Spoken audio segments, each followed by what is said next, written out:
Bom, boa noite, meu nome é Lucas Mota e agora eu gostaria de apresentar o nosso trabalho, meu em conjunto com meu colega Francisco Zocchi, da atividade proposta no módulo A3. Primeiramente, fazendo um breve relato do caso que nos foi apresentado, o caso trata-se de duas operações de financiamento fraudulentas obtidas a partir da utilização irregular de procurações que haviam sido emitidas e que resultaram no desvio dos recursos destinados à produção agrícola. O tribunal, ao analisar as provas, reconheceu o desvio de finalidade da conduta e condenou o apelado Luiz Jorge da Silva e reavaliou os fundamentos que haviam levado à absolvição do apelado Marcos Fidelis Garófalo.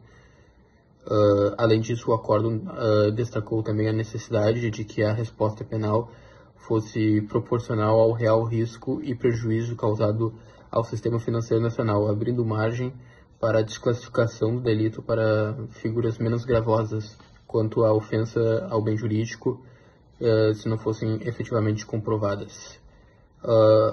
Seguindo em diante agora, me referindo à indicação de como o pensamento de Ronald Dworkin é referido no julgamento, no acórdão, gostaria de ressaltar essa parte, é referido ao destacar a importância, esse pensamento é referido ao destacar a importância dos princípios jurídicos como elementos obrigatórios e vinculantes na interpretação das normas, em contraste com a visão positivista que atribuiu resultados apenas às regras.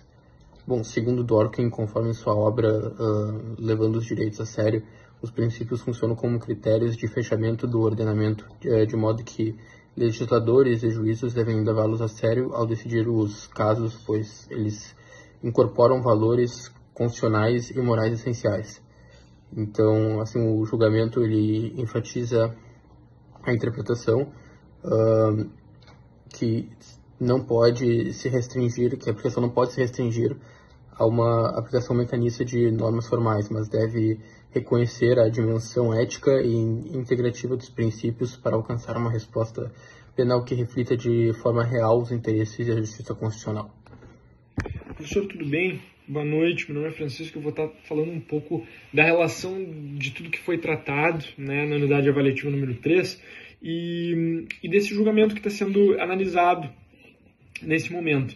Então, o que eu gostaria de iniciar citando, né, primeiramente ali, por exemplo, no módulo número 8, que trata da integridade de direito, é reforçado muito a necessidade de uma interpretação jurídica que vá além da literalidade da norma, né, e que seja pautada pela integridade, uma questão que é muito trazida pelo Dworkin, né. Então, a ideia central trazida pelo Dworkin. Então, ela exige que os julgadores eles busquem o sentido moral e a justiça do ordenamento, um princípio, né, totalmente trazido ali, especialmente no primeiro módulo. Então, passando para o módulo número 9, a gente tem a comunidade política como comunidade de princípios. Esse acórdão, ele traz a ideia de que os princípios eles devem nortear a aplicação do direito e que a legitimidade das decisões está ancorada em valores compartilhados pela comunidade política. Então, essa decisão específica ela demonstra que a proteção, e aqui especificamente falando da proteção do sistema financeiro nacional, em termos de confiança e estabilidade, ela deve ser sofresada em razão de um critério normativo que vá ao encontro dos interesses coletivos.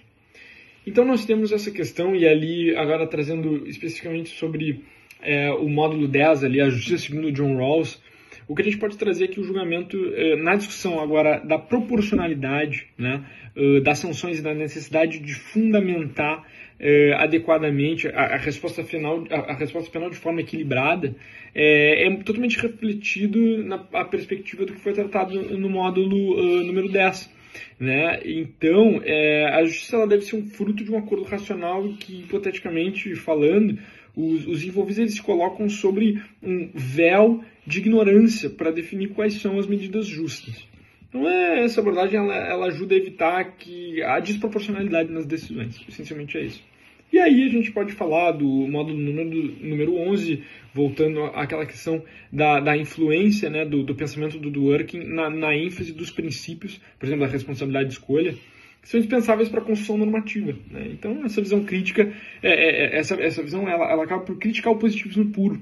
Né? Então, questões que estão sendo muito trazidas, enfim, nessa decisão e que estão de acordo com o que foi estudado.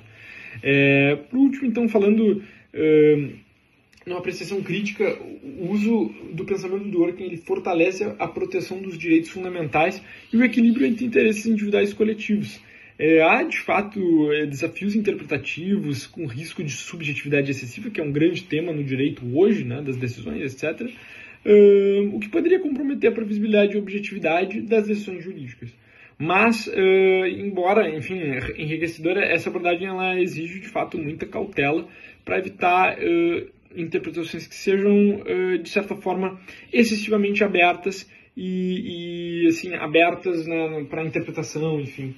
Então, professor, era isso. Eu gostaria de fazer essas considerações. Muito obrigado pela atenção. E é isso. Um grande abraço, uma boa noite.